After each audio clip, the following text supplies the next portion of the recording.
This is part 5 of the series entitled, They Refuse to Listen to God.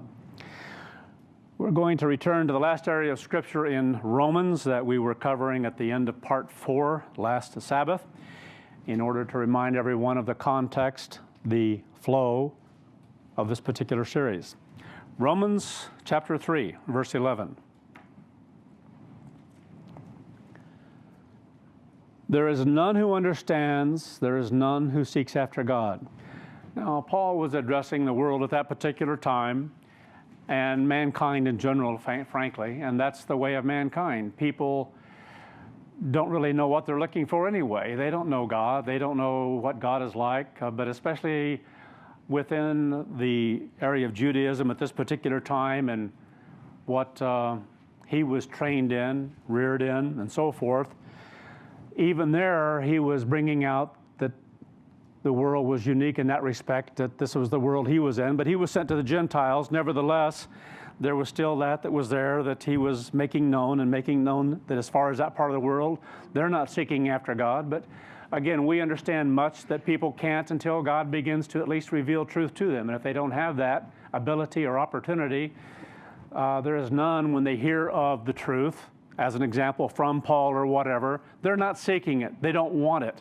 Those on Mars Hill really didn't. They listened to him. They gave him that courtesy for a moment in time there because of the world and how educated they knew as soon as Paul started speaking that he was a highly educated man. It couldn't be hidden.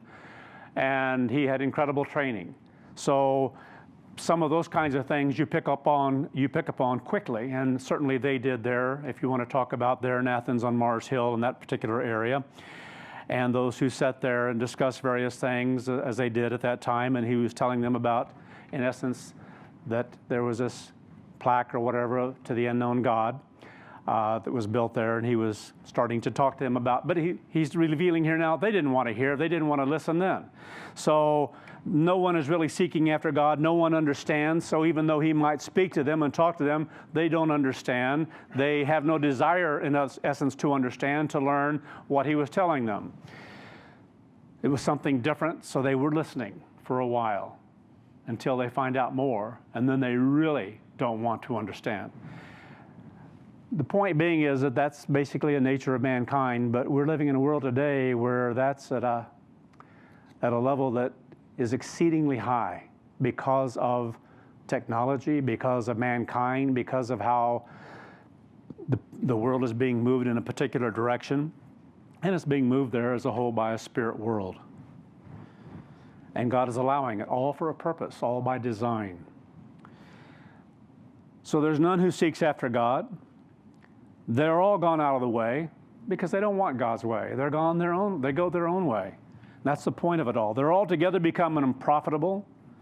There is none who does good, no, not one. Now, this is pretty tough for someone to hear this. There's no one who's doing good, no, not one. So if you look at the world and look at other people and look at situations, people don't think that way. They think they're doing good. There are a lot of people who, in their minds, on a physical level, are seeking to do a type of good. They're good. But it's not God's. And there is a vast difference between God's good and the good of this world and what people do. Their throat is an open sepulcher. Now it's really getting tough what he's saying here. And what's being spewed out and what people talk about and how they think. It's not God's way.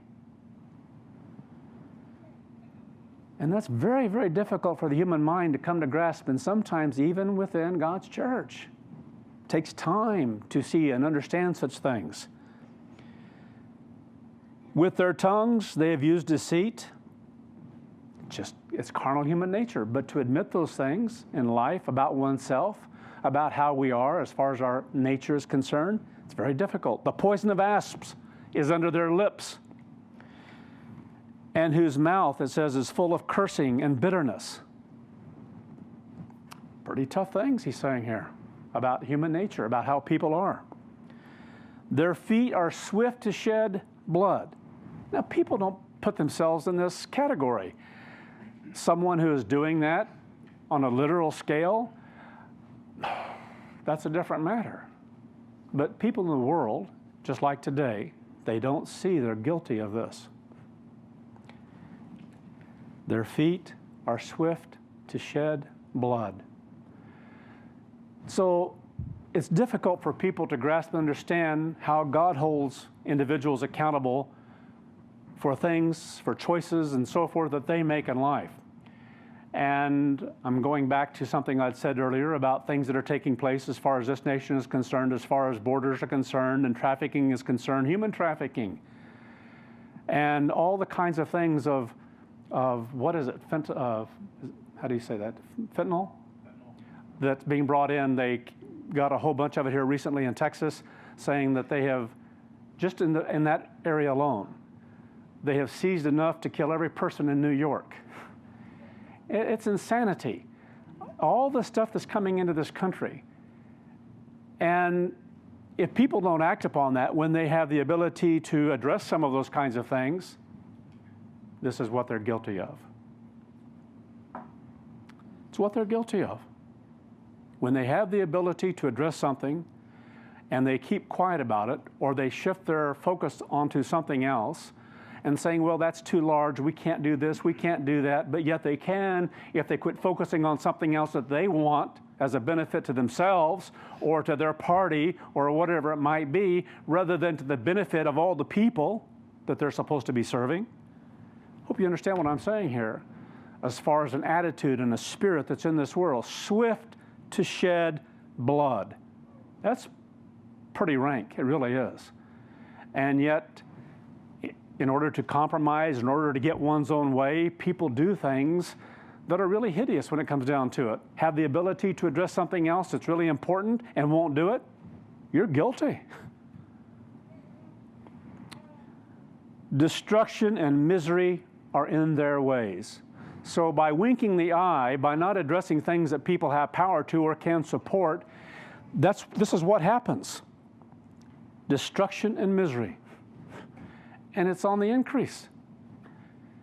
Saw an article here the other day, what level of truth there is, but some reports of out of a particular military base that weapons are finding their way from certain individuals within that base into Chicago area. How sick can the world be because of greed, because of desire for money? These things go on all the time. People smuggling in guns because it's a huge area to sell them, because people are trying to protect themselves, and on it goes, or others want it because of foul purposes and so forth. And the way of peace they have not known. There is no fear of God in their eyes. And that's the whole point. It goes in full circle here. None understands, none seeks after God. They're really not trying to. When something is said that is true and right, people don't really want to hear it. They really don't.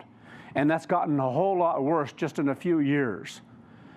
And the whole point being is there's no fear of God. It's basically gone as far as how people might have been at another time, or how they actually were, where some would wonder or be concerned when they heard certain things being stated, like what we've experienced in God's church. As an example, with one book, there was a fear that some of these things could be true. Today, you could pump that book out by the millions upon millions and millions.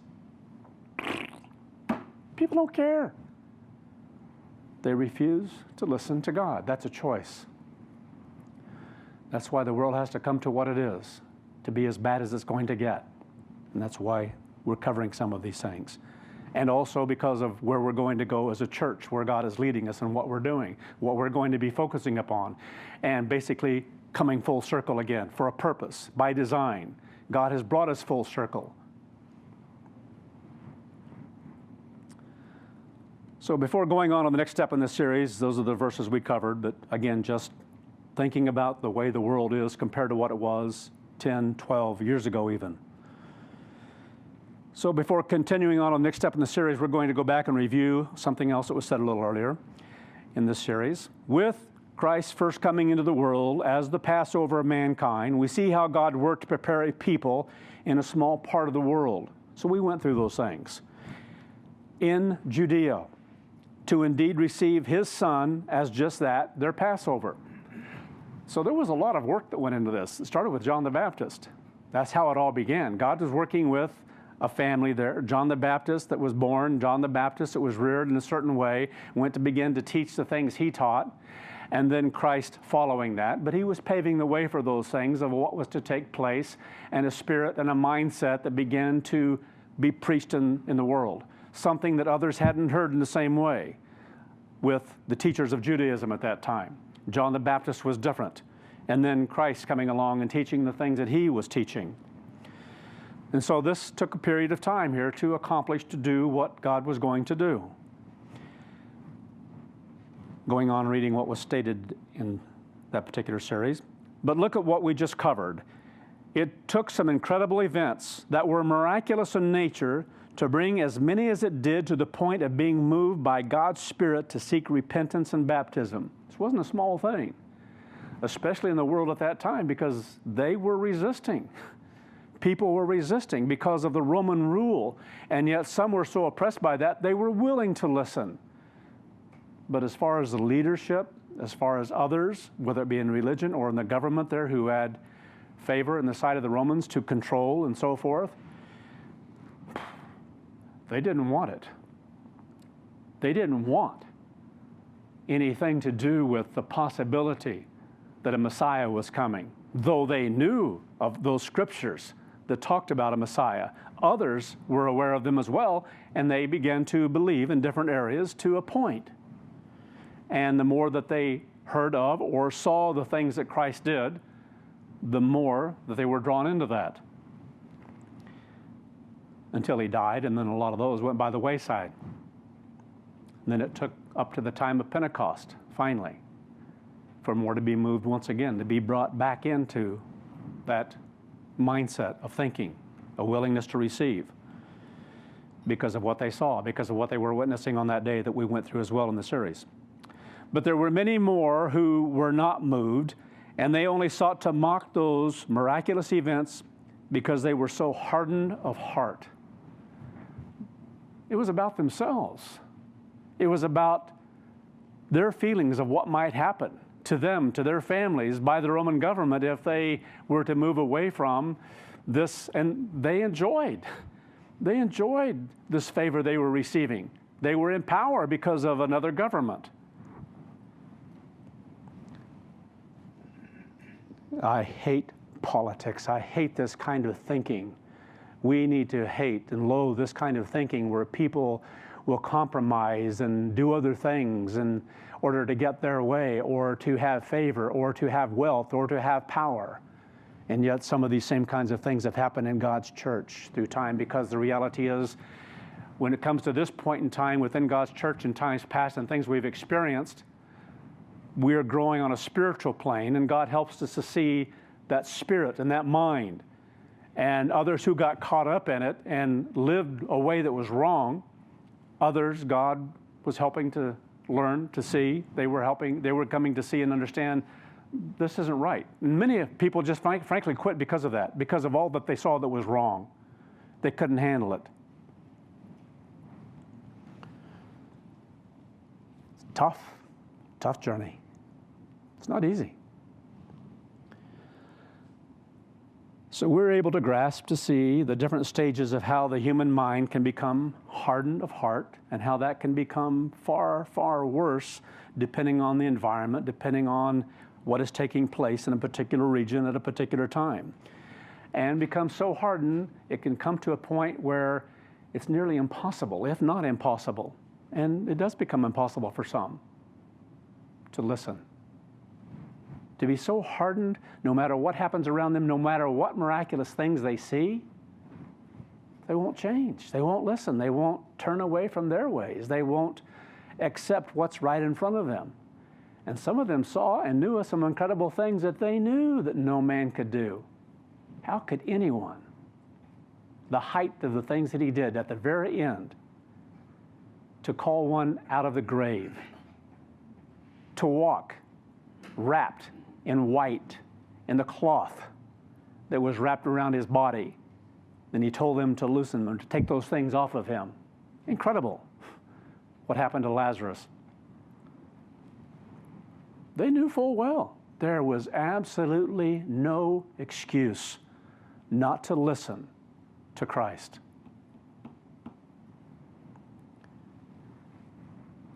And so point being is, again, we're now at a point in a massive way throughout the world where people won't listen. And there's going to be a lot that has to happen before God's kingdom can become established. So it's going to take so very much to bring people back from the edge of going too far, because it's like in the time of Noah again, where people were going so far in spirit and mind to reject God, so hardened of heart that they didn't want anything to do with God, but instead would mock and make fun of it. But anyway,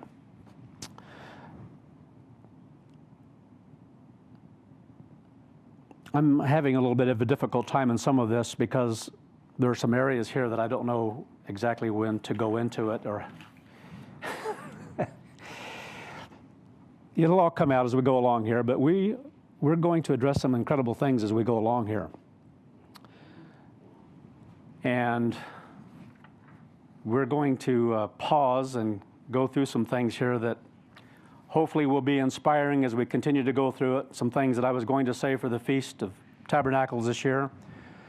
But basically, this is a process that I have to work through because I don't have anyone that I can go to and talk to and say, what about this and what about that and how do I address this matter? God has to show me, because Herbert Armstrong didn't have anyone he could go to tell him this is what you're supposed to do. He had to rely 100% on God Almighty, on Christ, leading and guiding and directing him and giving those things in his mind in order to give to the church. And he did that. So it's a unique situation. It's a unique thing to go through. And myself, in this particular case, beginning there's a process I have become accustomed to that I know how God works with me. And later on I'll get to where some of this even started in Scripture. But when God points out something and makes it very clear, this is what you're to address, it's just like 2008.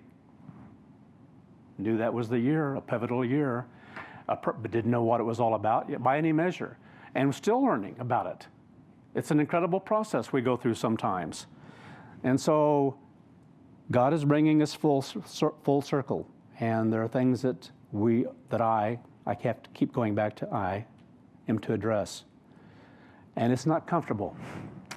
It wasn't comfortable then. It's not comfortable now. But I'm still going to follow through and do it.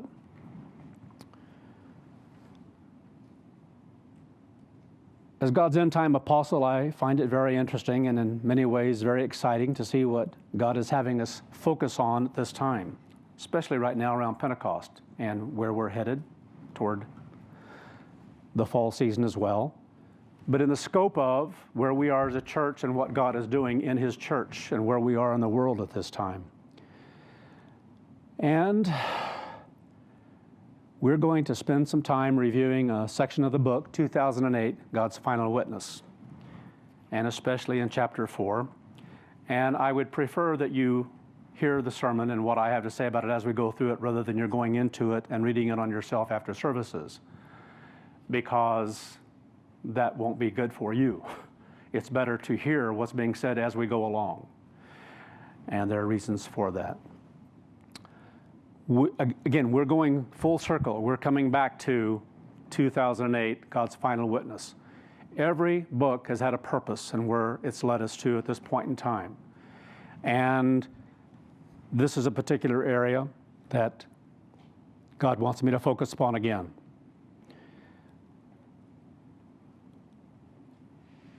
I want to mention, too, that many people in God's church right now are being bombarded, okay? It's becoming much stronger out there. The spirit world is very stirred up. They're aware of certain things that God is doing at different times. And as we go through this, it's going to get stirred up more. And you need to be on guard. You need to be close to God, because we're going to head into a time that scripturally isn't good, not even for God's church. And God has protected us from that in the sense of not addressing it more in times past. Because the reality is, toward the end, it gets a whole lot harder for God's people. It doesn't get easier. because of the world, because of things that are going to take place, and because of things that are going to become known and things that are going to be said as time continues on. And because of that,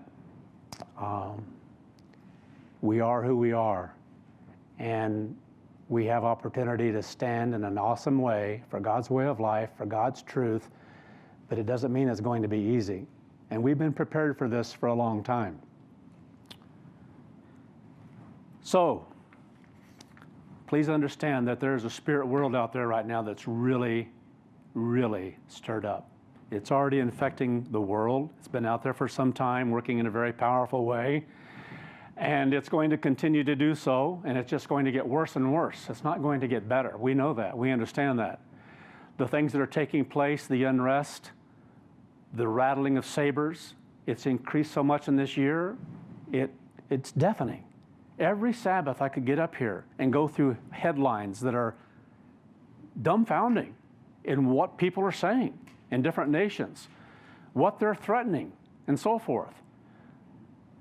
Just like the things coming out of Turkey right now. This is not a small thing that's taking place in that part of the world.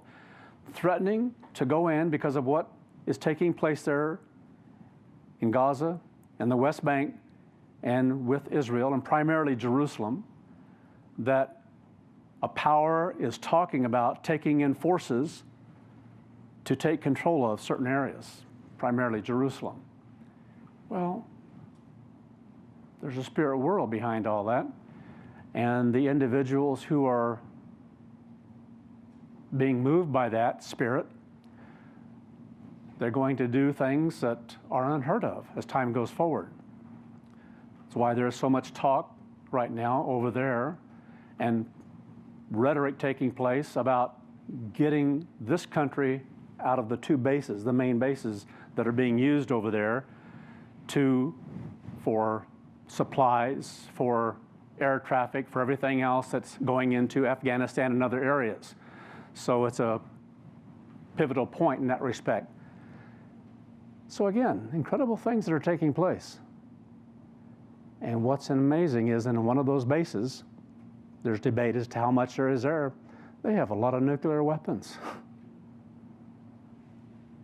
And we've come to a point in time where the insanity of this world and the insanity of some leaders that might use such devices or try to take control of such devices is there. It's already there.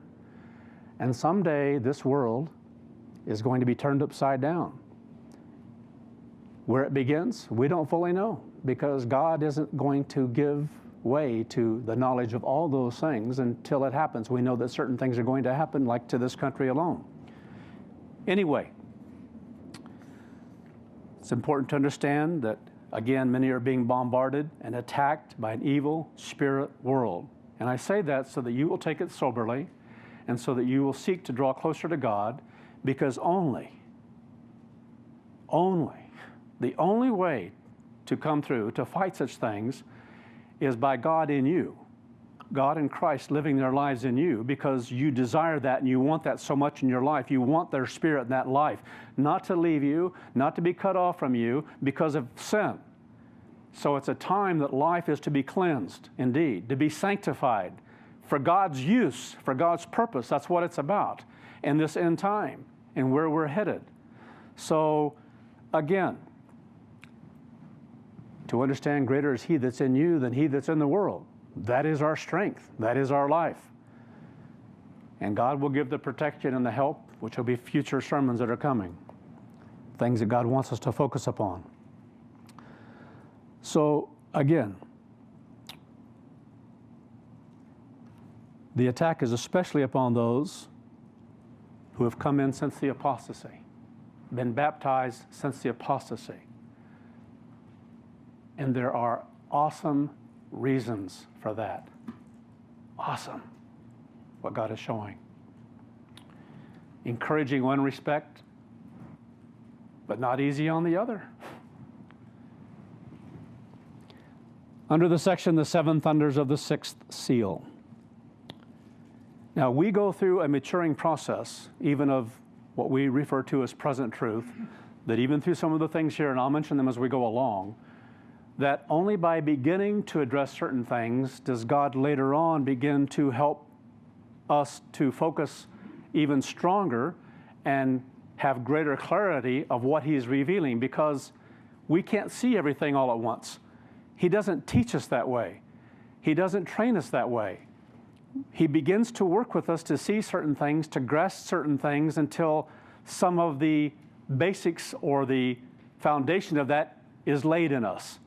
And then comes back and begins to build upon it more and more and more.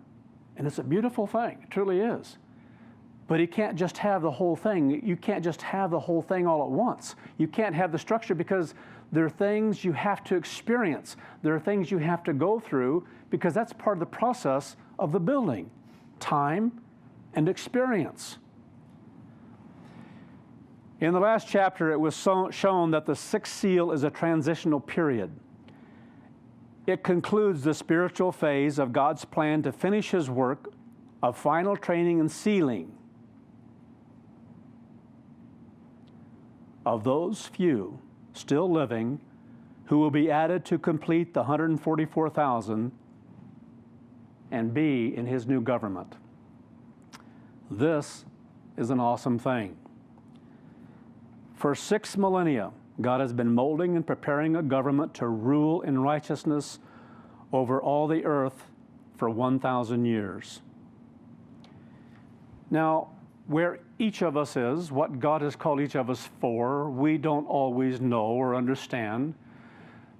But to understand that before the apostasy, we grasp quite well that there is a body that God has been working with of individuals to be prepared for and be part of 144,000. Within what follows after that, we have primarily focused on those who have the opportunity to live into a new age and to be a part of the millennium. And those things are in God's control and God's choosing for whatever God's purpose is, and thank God for it. Whatever He's called us to, we're exceedingly blessed. We truly are.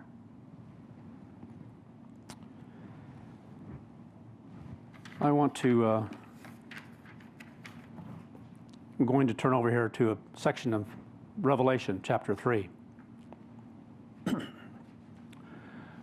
Going to back up a little bit in time and talk about the era of Philadelphia, where God began to work with an apostle to raise up a church for the end time, and a work that was to continue on, and a work that He was to do specifically for the purpose God was going to do in that era.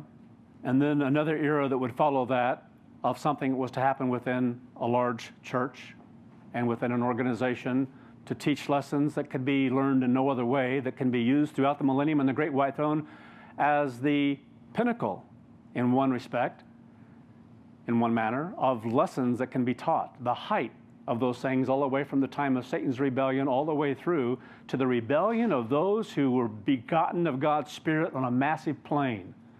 Lessons that are going to be able to be grasped more clearly because of going through the history of those things from the time of Lucifer and what he chose, all the way up to God's church. And each one, and especially when we talk about what took place before the apostasy, indeed are some of the greatest lessons that can ever be taught, that mankind can ever learn, of what we're capable of, even with the impregnation of God's Spirit. People can turn from God and turn against God because it's happened, massively so. And God doesn't owe His way of life to anyone.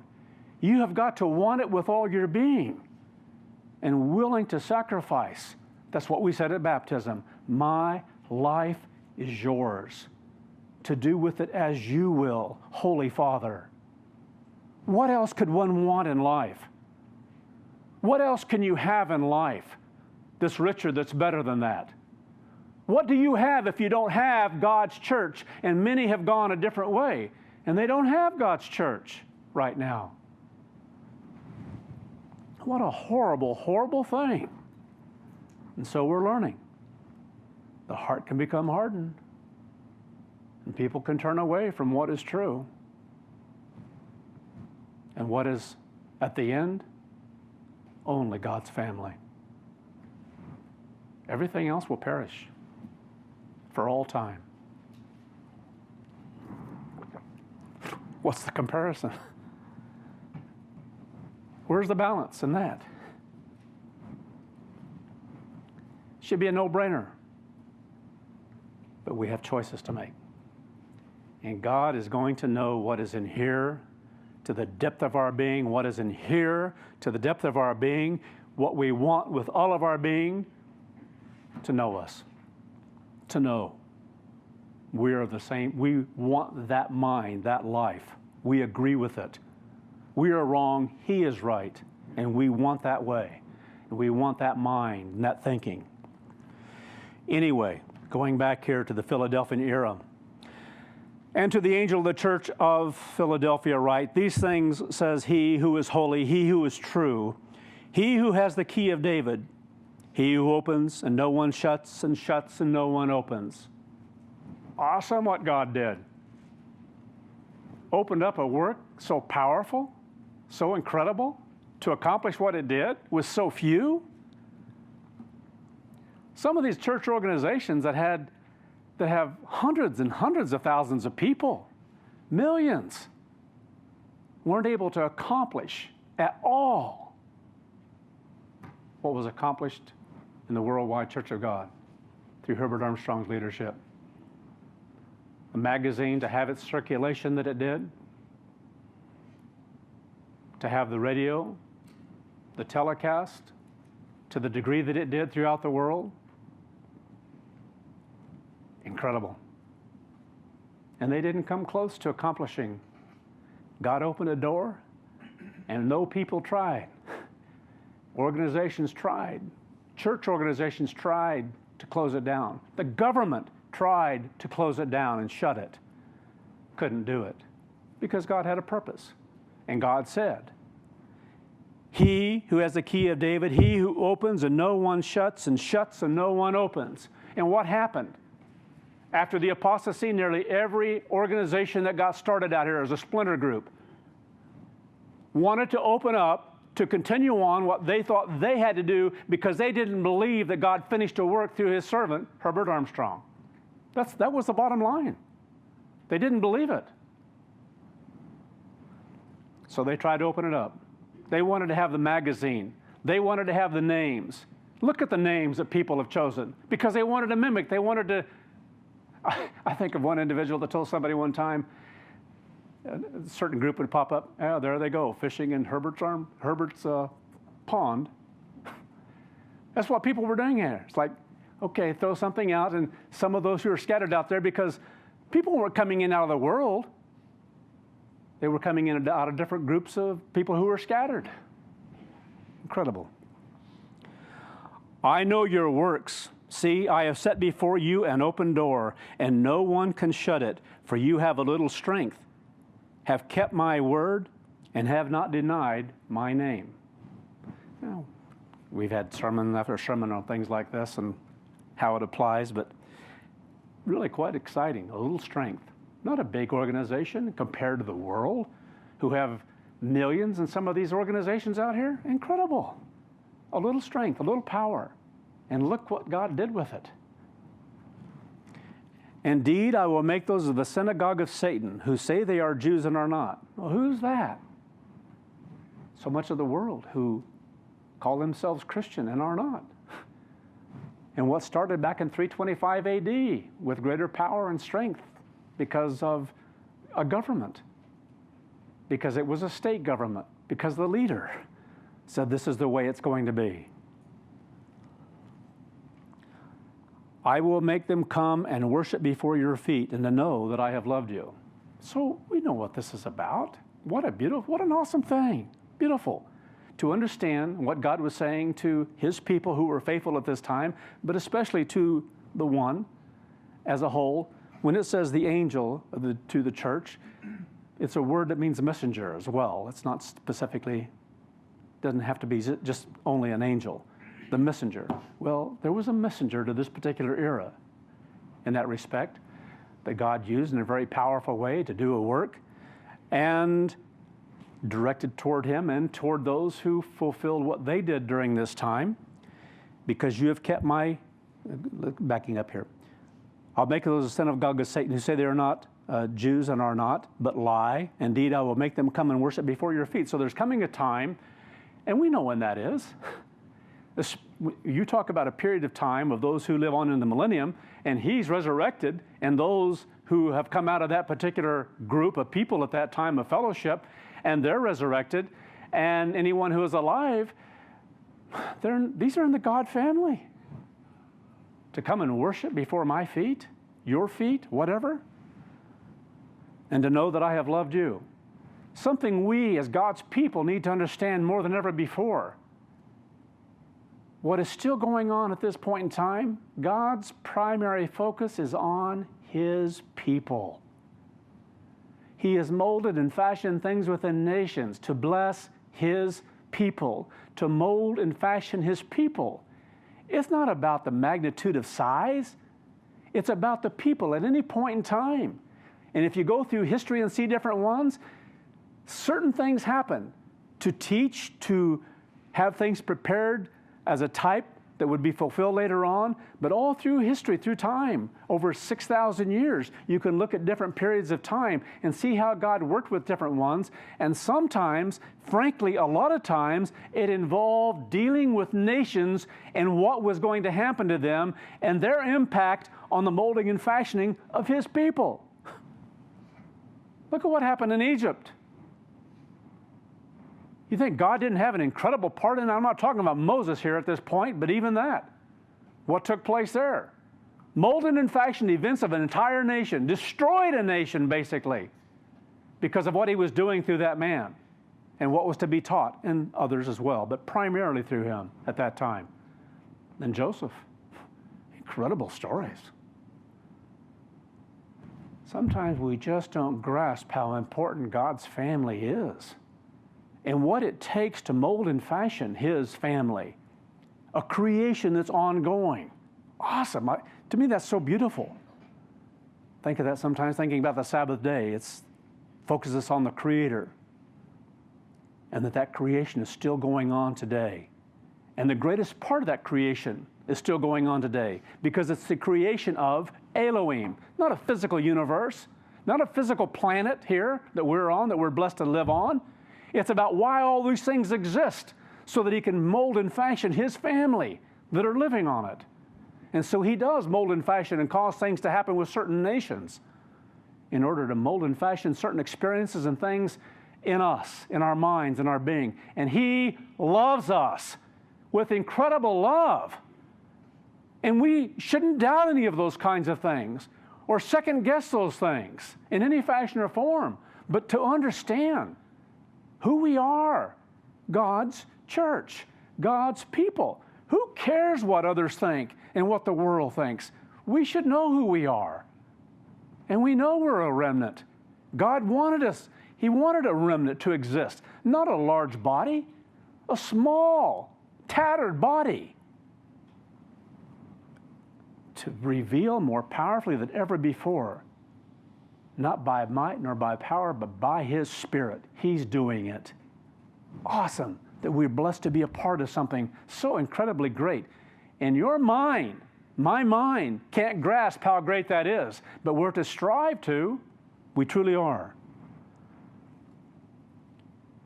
Because you have kept my command to persevere. It reminds us of that from time to time. It wasn't just for that era, because there was a time within the body, within the church, because of a lack of, we just weren't, God hadn't given it yet. We hadn't grown to that point yet to grasp, still thought that there were going to be two eras all the way up to the apostasy, basically, as a whole within the church. The two eras were going to exist. Frankly, by the time we got the apostasy, people didn't even believe there were church eras. I mean, that was long gone.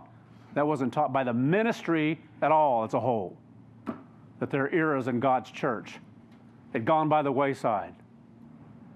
We'd become so weak. And so God tells us, you can take lessons out of every era of the church and learn from it. And God's had us focus recently on this one here. Persevere. Because you have kept my command. A command? If we're going to fulfill Israel, yeah, God commands us. A way of life to live, a way of thinking, to hold on to truth that He's given to us, to hold on to the things He has sacrifice to give to us, and we're to persevere. Beautiful. So we focused on Israel recently and what we're to become. And then it means to persevere. And are we fulfilling the name? God has commanded us to. It's not just a matter of a command, and it's a matter of what we want. That's what we desire. We don't look at it as a do and don't, and if I don't do that, then no. That's my mind. It's what I want. It's not a hardship. It's not a difficulty. There are people who have looked at God's laws and God's church who have felt like this is oppression. This is hard to do. Well, some things are difficult in life, and that's where the battle is. Do you want it? Because you have kept my command to persevere, I also will keep you from the hour of trial, which shall come upon the whole world to test those who dwell on the earth. I am so thankful that he was spared from that. I am so thankful he didn't have to see the results of Laodicea. So thankful he didn't have to see all the evangelists he had taught make the decisions that they made as a whole against God, against God's people, against God's church. Not every one of them, but the overwhelming majority of them. So glad he didn't have to see that, because that kind of thing cuts deep, because that's betrayal to the nth degree, and those things hurt. Behold, I am coming quickly. God means what he says. Now, right now, because of a particular scripture that I'll talk about at some other time, this means a lot to me, what's being said here. Behold, I'm coming quickly. We don't tend to think that way. We tend to think it's been a long time. It's been a long time since we began. It's been a long time since I first heard of these things. It's been a long time. Every car I've ever had, my wife and I, we talk about it. It's just the last one. Because we have believed through time as a whole, this is likely the last one. And all your decisions based on that kind of thinking, that we're that close. But God is working things out in his time, and we know that that time is getting less and less, but we've had to go through some pretty tough things. Much because of what was written in a book, much because of where we were at that particular time, that we experienced certain things that couldn't be experienced in any other way. And God allowed that in our lives by design. And so some of those things, sometimes the harder something is to grapple with and to deal with and to focus upon and to wait on God can take a lot with the human mind.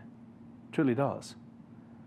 And it goes back to conviction. It goes back to truth, what we see, what we know, what we believe, and how we're living our lives, or whether we're flirting around with human nature, lust of the eyes, lust of the flesh, the pride of life, and letting certain things get in the way, drama in life that we can get pulled away by around us, and begin to let down on seeking after God and crying out to God and looking to God for guidance and direction in our everyday life.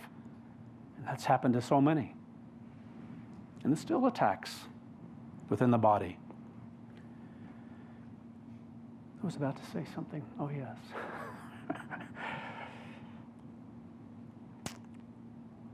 Behold, I'm coming quickly.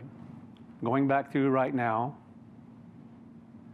writing some things concerning Mr. Armstrong, Herbert Armstrong, because I'm dumbfounded by how the world has looked at various things and will not even listen to certain things, and yet he was inspired to write certain things concerning Europe and what was going to happen in Europe, and to realize it wasn't until 2 years ago now that the final structure of what he said would come to pass has come to pass. The structure is there for Europe. 10 nations that have agreed to that structure. And whether they're the final 10, maybe not. Probably not. But there are 10 there. Could be. We don't know yet.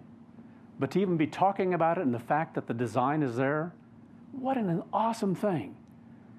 Something that started out with a common market that became the European Union starting in 1957. Didn't happen right away when he started preaching about it, talking about it. It took several years, only 7 years. And then it wasn't until after he died that the euro came into existence. 1999. Was it 13 years after his death? Incredible. And yet he told about that, but it didn't happen right away. And so God has time that he's given us to live within, and certain things he reveals at various times. And on it goes of, again, things that happened in Europe, and then this military power that just in 1999 finally, 2019, news in Europe carrying it. And so I look at this and I think, I'm coming quickly. In the scheme of 6,000 years, a 70-year period of time is quick. It's very quick. And yet it's a lifespan of a human being as a whole. 70 and 10 years. Hold fast what you have. So I began in Philadelphia. Some of you began in Philadelphia. God began to mold and fashion you at that time. This is still the message from my life. It's still the message for your life, even if you weren't called until later. Very much so on this one here, because of what God is saying, because this is leading up to the very end. Hold fast what you have. What do we have? Truth. How many people just since 2008 have gone by the wayside? Let's say double our size at least, minimum. I haven't really gone back to count it, but I would say at least double our size have gone by the wayside over that period of time. Come and gone, or gone. Some that were in Philadelphia, gone. Whole, and if you want to go back even further, those who became a part of a remnant into a few thousand, come and gone. I am coming quickly, hold fast what you have, that no one may take your crown. Because for those called at Philadelphia, the opportunity, the blessing, and those in the eras before that, was one to become a part of 144,000. That's what it was about. And the vast majority of them won't be. The vast majority of all those in that period of time will not be. So an incredible warning. Don't let anyone take your crown, because it's an opportunity to be a part of something so great because of what you go through in life. We shouldn't do it in order to get, but to understand how great it is. God wants us to grasp how awesome this is, how great it is of what he has offered in a calling before he begins to work with those who are drawn out of the millennium and before those who are resurrected in the great white throne. He who overcomes means conquers. So there's a fight. You have to persevere. You can't quit. You can't let down. You can't give up. What do people give up for? Some of the stupidest of things. When you compare it to what God is offering, it really is stupid, insane, not a sound mind. But people can become weak by letting down and continually flirting with human nature and not crying out for God. We have quite a history, brethren, we truly do. Oh, I was going to tell you. The reason I'm focusing on those things about Herb Armstrong, because what I'm writing is in chapter 1 of a new book, okay? going to be one more book, if God wills.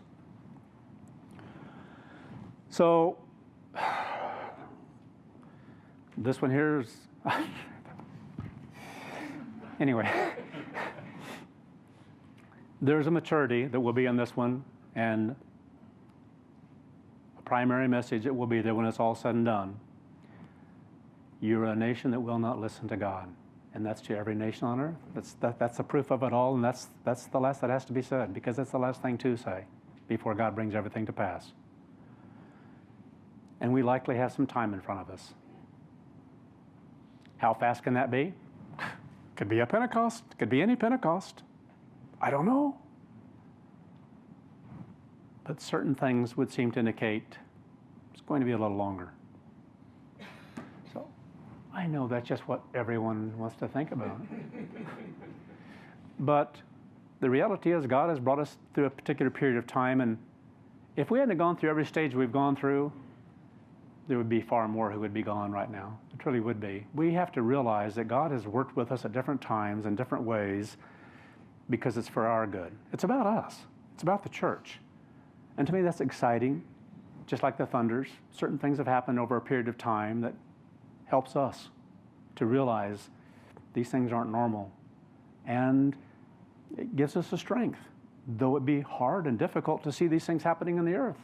Nevertheless, a thunder is a thunder.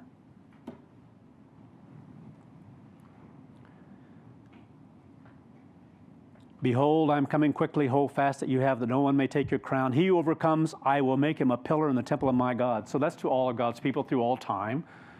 And with all the eras of the church, this would be a message to all of God's people through time. And it is to us now at this time. And he shall go out no more, and I will write upon him the name of my God and the name of the city of my God, the New Jerusalem. Israel, New Jerusalem, Zion, Mount Zion. That's what we desire. That's what we seek, which comes down out of heaven from God, from my God, and I will write upon him my new name. So, again, it's all about being called to become a part of God's family. And I guess probably one of the important things to grasp today of what's being talked about, because we are on the Pentecost weekend, and it's about the 144,000 in large part.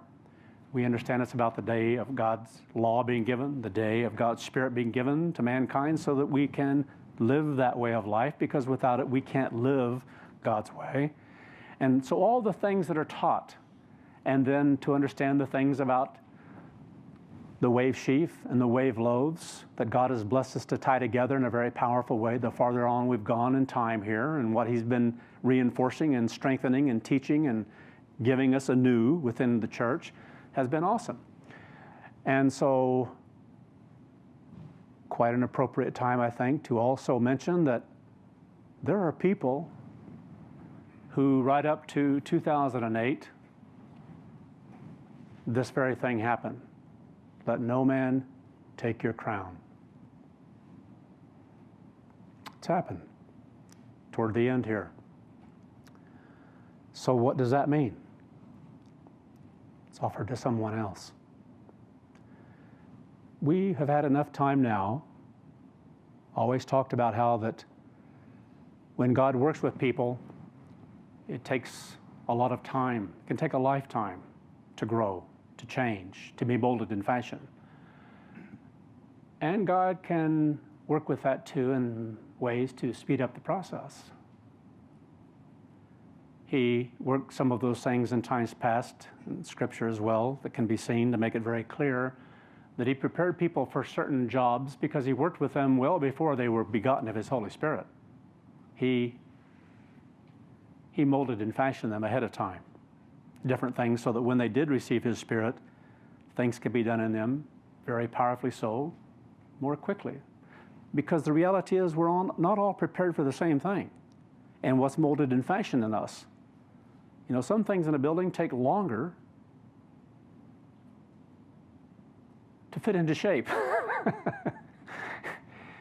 And anyway, that's another story.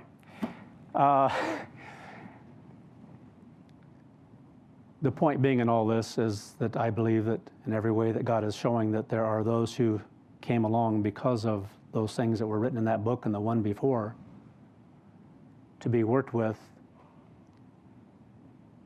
to have those crowns. So whether we're called to be a part of 144,000 or to live on into the millennium, it's God's plan and God's purpose of what He molds and fashions within us.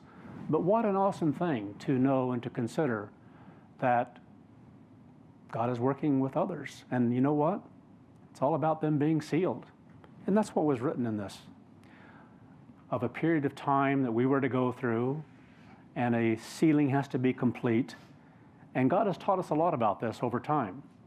And now we've come to a point to realize the time we have is for that to be accomplished.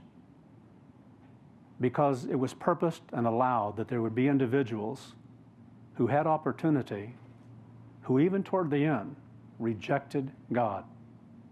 From 2008, started so much of it, to 2013 as a whole. And what took place in that period of time that was difficult for God's people. It was difficult for me. Anyway, very difficult for my wife. I remember Johnny and Myrtle and Laura letting me out at a building, had wire all around and barbed wire. The hardest thing I've ever done in my life was to leave that car and walk that walk. But I learned a lot through that process, and God's church was being molded and fashioned through that process. And no need to go into more of that, but anyway, to me this is exciting what God is revealing, and what an awesome time this should come out the day before Pentecost. Awesome. And what He's revealing to the church. There are people being worked with, and we have time, and God has given us time, that maybe we would like to have things happen a lot quicker, and it would make life easier sometimes, we would think, and we know, if we don't have to live this human life anymore in this world anymore, but in a new world. And so we want that with all of our being. But to get from here to there, it's in God's hands, in God's timing. And He reveals a little bit at a time to us, not everything all at once, because we have experiences of things that some can deal with and some don't, because even within that process, there are those who have made choices that were in front of them, that were offered, that they've rejected. That's a horrible thing, but it's happened a lot over the past 2,000 years. So I'm going to read it again here. The seven thunders of the sixth seal. In the last chapter, it was shown that the sixth seal is a transitional period. Now, in the beginning, for all that I saw to this point in time, the duration of the sixth seal was up to the seventh and it was over. But God quickly, it wasn't very long, and God revealed, no, this is to go on until Christ returns, basically. That there were things to happen as far as matters of the seven thunders all through this period of time. So anyway, so that was something that was revealed to us and clarified as we went through a few years of time here. So going on here, it concludes the spiritual phase of God's plan to finish His work of final training and sealing of those few still living who will be added to complete the 144,000 and be in His new government. Awesome. Beautiful. And went on to say, this is an awesome thing! Exclamation mark. For 6 millennia, God has been molding and preparing a government to rule in righteousness over all the earth for 1,000 years. Do we ever need that? Mankind can't rule in righteousness. He can't judge in righteousness. Every legal system you look at is corrupted because of human nature, because people have bias. You can't help it. People can't help it, what they are. And the very best of what they have been able to build is not God's. And it's filled with hurt, pain, suffering, injustice, corruption, because that's the way of the world. Going on. As we approach the end of this spiritual phase of God's work, a physical phase of destruction has begun in the world. It's steadily increasing in frequency and magnitude. And a lot of the timing of this and things when they've happened, it's been about God's church, even there. This escalating destruction throughout the world is a forewarning of far greater destruction to follow once the seventh seal is open. So who can receive that? Only the church, not the world. They can't receive this. So it's still about God molding and fashioning his people. Now, also when going back to this point in time when this was written, to understand about the seventh seal. The ideas of those things of times past, of where we were, what we understood, as far as timing and events that were to take place, and how one thing would follow another. There were certain things that were still a part of thinking as far as the Great Tribulation, quote unquote, of something that was to happen for 3.5 years, which still may be. Whatever is in God's timing, so be it. But we'll learn as time goes along. But we did learn in that respect that the opening of the seventh seal happened, it took place, but it was about the announcing of the events. It was about the proclaiming of the events, not the beginning of the happening of the events. And that was a process we had to go through, that God helped us to learn that, to understand that. To me, that was very exciting and inspiring to grasp and understand how God taught us that. Going on, before the horror of that final worldwide destruction strikes the earth, you have a short time in which you can heed, in other words, listen to the warnings. And so the world doesn't care, only those in God's church. To heed the warnings of this book and respond to God in an appropriate manner. Now, more at least in the world, because we had bukus of books that were being sent out and what was being downloaded on the internet in the different languages. It was incredible what was taking place with just that one book. And it went out, and people were at least of a mindset, for whatever reasons at that time, to contemplate, to think about a term, God's final witness, the end time. And there were things happening in the world and being said in the world as well, even in traditional Christianity, about the end time, more at that time. And so the curiosity of people of something being written was at a heightened point. And so again, God using that in a very powerful way, because he molded and fashioned it all anyway, to teach us what he's been teaching us and to lead and guide and direct in the way he's been leading, guiding, and directing. So more at least listened back then, even within the world. But today, there's a little bit going on, but it's so minimal, it's horrible. It really is. And not even a large number of people within the church have continued to listen since that time. Incredible. So if they can't hear, can't listen, can't continue on, we live in a world that's becoming more hardened of heart. It's all around us, truly is. Going on in this, in what was written here, the sooner people respond, again, because of having first listened, the sooner people respond to God, the better prepared they can be for what lies ahead. And most important of all, they will be more likely to receive favor and help from God.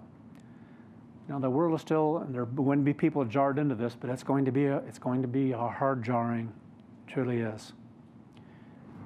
Hence the reason about why we're going to be addressing some of the things we're still going to address in this series.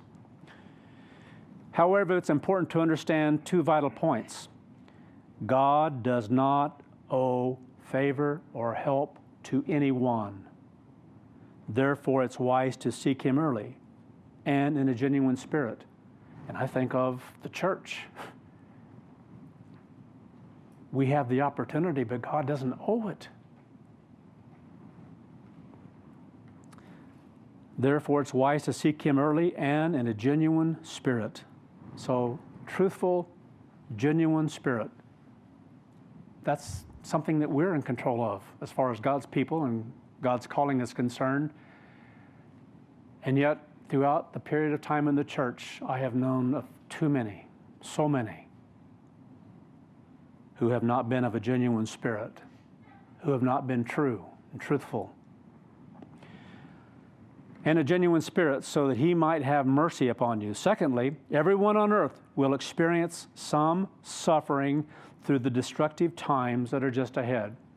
Not a person is going to escape. We live in that kind of a world.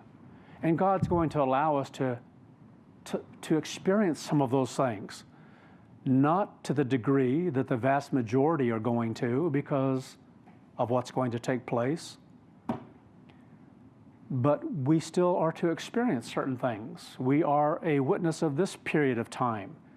Though the blessings and the rewards and the favor that God is placing before us are so incredible, nevertheless, there are other things He's molding and fashioning in us that will come as a result of the experience. I could tell you what they are.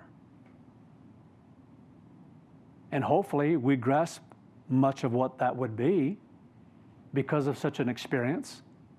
But without experiencing it, you wouldn't have it to the degree you're going to be able to have it and to have the kind of recognition you're going to have later on. Not in God's family, because that will be of a mind that has nothing physical in it as far as lust of the flesh, lust of the eyes, and the pride of life is concerned, because that's gone when you're spirit, when you're filled with God's life. But to live on into that new age, to handle all that still as a human, what we're going to experience will prepare us for that. That's important because it's massive, it's mighty what God is offering and what He's placing before us to live on into that age, if that's the purpose of what He's molding and fashioning within us. Because there's a need for both from out of God's church. So again, secondly, everyone on earth will experience some suffering through the destructive times that are just ahead. And so when we go through things, it's not all of a sudden to think, why am I suffering? Why is this happening to me? Why I'm living God's way of life? I understand it ahead of time. It's going to happen. It's part of God's purpose and plan. Those who do not have God's favor will experience great suffering, and most will die. You think that's not a pleasant thing to talk about? That's not a pleasant thing to have to say. But it's something that has to come to pass, because there is no other way for human beings to have the kind of heart, the kind of mind broken to where it will humble itself and begin to listen to God, because it's only in that process, through whatever it takes, for God to be able to begin to work in someone's life, to offer them awesome and great things. Otherwise, they are a miscarriage in life. And so there are those things that happen in physical life, and there will be those things in spirit, or the potential for spirit life. And even within spirit life, because there are those who have been begotten of God's Spirit that will be miscarried because they're not going to be allowed into God's family. If we don't want and desire God with all of our being, and cry out to God with all of our being, and fight for this way of life, and seek to conquer and overcome, and live by the name of Israel, to persevere in this physical life, who are we? Why would God give us something so great? It works against His purpose and plan unless we're of the same mind or desire to be of the same mind. Therefore, to survive the most difficult time in all human history, it would be wise to seek God's favor and help early if you want to have opportunity to live into a new world of wonderful prosperity and righteous government. Long for that day. By contrast, the governments of man are filled with lies, corruption, special interest, excessive taxation, bloated bureaucracy, oppression, red tape, favoritism, injustice, bickering, fighting, warmongering, selfishness, egotism, pride, thirst for money and power, and on it goes. It's really ugly. Human nature is. And this world is really ugly. Can you imagine a one-world government that is void of such oppressiveness and pettiness? And you look around today and you think, there's so much pettiness out there. It's dumbfounding. And there's a reason why God is bringing all this to the surface. Things that have been pressed down or suppressed in times past and perhaps dealt with on the surface and a bigger Band-Aid applied in different times is now coming to the surface, and it's ugly. But it's God's purpose to bring it all to the surface so we can see it. And at some point, people in the world will begin to see it, how bad it really was, instead of loving it, as too many do today. Because that's all they have. They don't have God. They don't know God. They don't know what God is offering. So how can they make comparison? But when they begin to hear and to know what's coming and what's there, what an incredible change can take place. But to get to that point, it's not easy. That's why I love what God says when he says when Christ returns with 144,000 as a great army. And it states it as an army for a purpose, because an army is there to destroy, to fight, to kill. That's why it's an army. It's not just a lot of people or a lot of beings coming. They're coming for a purpose at the beginning. And it's to destroy those who are destroying the earth. If people won't quit by that time, after everything that's happened, after all the destructive things they've seen on the earth and have caused on the earth, and they keep wanting to war and fight and think that they're going to be able to work through this or fight through this, the best thing that can happen to them is they're destroyed. So the millennium can be established. So that people who want peace, who want to change, who want something that's true and right, can begin to live it. And so God is bringing us through this process right now, even more so within the church, that we are either convicted up here and agree with that totally with all of our being, that there is no other way, that this is the best way of dealing with these things, or not. It's not easy. Going on, can you imagine a one-world government that's void of such oppressiveness and pettiness? A government that is genuinely for the people. Everything else is a lie. The destructive escalation during this physical phase of the sixth seal has been likened to a pregnant woman who is in labor pain. God is going to show that there is more to this process written about in Revelation that has never been revealed until now. And God has continued to reveal to the church more and more on these things so that we can better see and understand. And so just the thing about a woman in labor, if we can't see, that's the reason I've read some of the news that I have from time to time. If we can't see the dramatic change that's taken place over the past year especially, we're missing out in a very, very big way. It should be so abundantly clear to us every time. Now you can actually get blurbs on some of the news stations because it's so massive out there that they can't help but report some things, but not as much as some others that you have to go searching for. But it's out there. But the meteor things, you really have to dig out because there are other news or other areas of the world that people are talking about them, but not so much here. Yeah. Here, I've heard so much about COVID that I've been COVID to death. Shot or no shot. I've had COVID up to here, really. All the battles about wearing a mask or not wearing a mask and all the experts out here and what people choose to believe just makes me sick. Really. Pettiness, stupidity, evil. It really is. And people take sides. Give me a break. Yeah, I'm sorry. The seven thunders. Not only did God close up the meaning and timing for the events of the seven seals of Revelation until they were to be revealed in this prophetic end time, but he also told John not to write about what he heard concerning the seven thunders. God wanted the seven thunders to remain sealed until this very time as well. And this is something to me, as I've watched and seen how things have progressed through time, and since writing some of these things back in 2006, beginning there, that came out then, finally, that God is bringing us full circle back to some of these, because this is going to become more of a focus as time goes on here, of things even within the world. But things have happened in the world, and how they're happening, God has been telling us anyway, regarding thunders.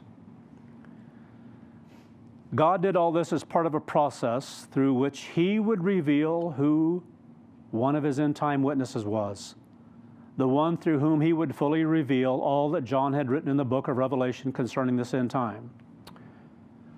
Now, I didn't like writing it then, and I candidly don't like even writing and going into it now, or writing about it again, or focusing upon it again. It's exceedingly uncomfortable, and indeed it really should be, as far as the human mind is concerned. Any other thing wouldn't be spiritually healthy. So, I want to ask at this point here, let me read it again. God did all this as part of a process through which He would reveal who one of His end-time witnesses was, the one through whom He would fully reveal all that John had written in the book of Revelation concerning this end time. So the question is, when will such a thing be known? Clearly, if someone's willing to look at it. Just as much as the stories of those things that happened in Christ's time. Because God's going to do them. It's what God does. So when will they be fully revealed, and when will the absolute evidence be there? Because right now, you could argue about certain things, but it wouldn't do you a bit of good. Because only you have the ability to have such conviction. Others don't. But remember what the thunders are, because they're going to come to pass. All 7 are going to come to pass exactly as they're written. Different ones focused upon at different times in different ways. Some happening, the farther it goes, the more pronounced it all becomes. Some happening at the same time, but one always being more pronounced than the others at any specific time. So most of this will not be until the very end, as far as what the world is concerned with. And again, liken that to what God did in the time of Christ, in His first coming. Things didn't happen in a great way until the last 3 weeks. That's when the majority of things took place. So the majority of massive things that can happen in time can happen in a similar manner. Sadly, without massive suffering, the hardness of heart will not allow for a process of humility to even begin in people's lives. But God is going to use what we're going through and what He gave to John to be written about all the things as far as seals, thunders, and trumpets to be accomplished on the earth before He establishes His kingdom. Going on. God gave specific end-time prophecies to John in a vision. John was to write about what he saw, but most of what he wrote was to remain sealed. God predetermined to reveal the meaning and timing of those major prophetic events through His end-time prophet. So again, I'm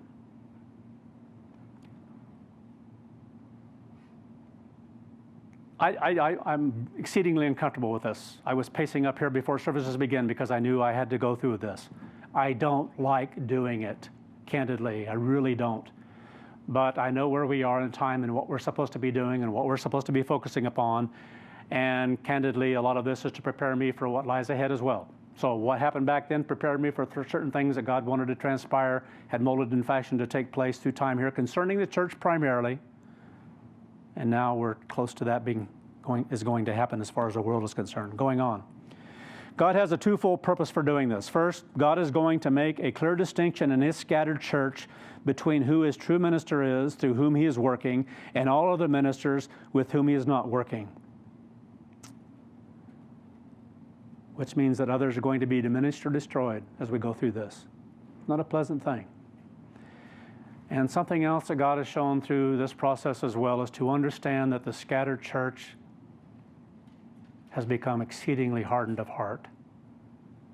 There was that period of time where we had this great desire, where I had this great desire, and perhaps if there had been a different time period and people hadn't have gone away from giving up their crown, had remained faithful, but it wasn't meant to be that way because of other things that can be learned and taught, just like the apostasy.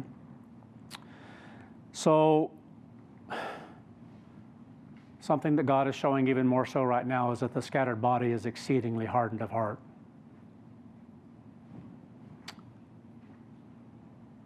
Whether some will come into a period of time, even to the very end, God hasn't shown that. But far fewer, because of time, because of technology, because of being asleep for so long, and a refusal to admit, to acknowledge certain things that by this time should be so abundantly clear. Who's growing? Who has masses of people coming along and joining and becoming a part, and the things I've understood as far as the past is concerned, there's soundness of mind isn't there. The truth, even on a physical plane. Understanding, yes, indeed, when you're asleep, but again, time has gone on for so long that individuals have just become exceedingly hardened of heart. And they wouldn't accept God's witnesses for anything, right to their end.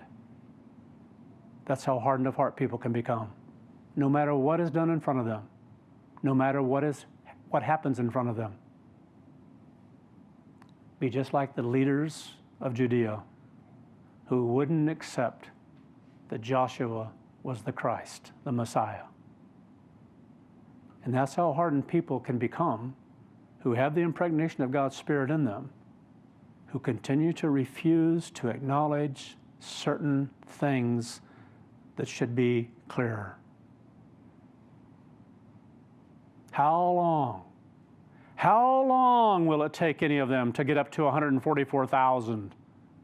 How long with beliefs that they might have, which so many of them have already lost those things. People had lost the concept, the truth that there were eras, and some who were scattered didn't believe in them anyway afterward.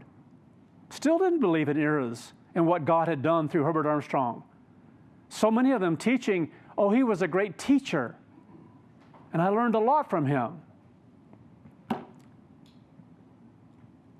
You want my blood to boil? That's a big one right there. That makes my blood boil. It truly does. To diminish what God did through him, to agree to say, oh, he was a great teacher and I learned a lot through him.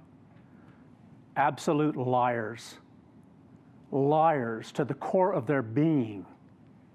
Because everything they had ability to ever learn and know that was true came through what God gave to that man. To reject that, how do you think God takes that? And Christ takes that. It's a great betrayal. It truly is. A great betrayal. And because of that betrayal, the heart has become hardened worse and worse and worse as every year has gone by. They're so far gone that they won't listen. They won't listen to anything that should shake them to the core of their being when they see certain things coming to pass that God said would happen at the end, that are yet to happen.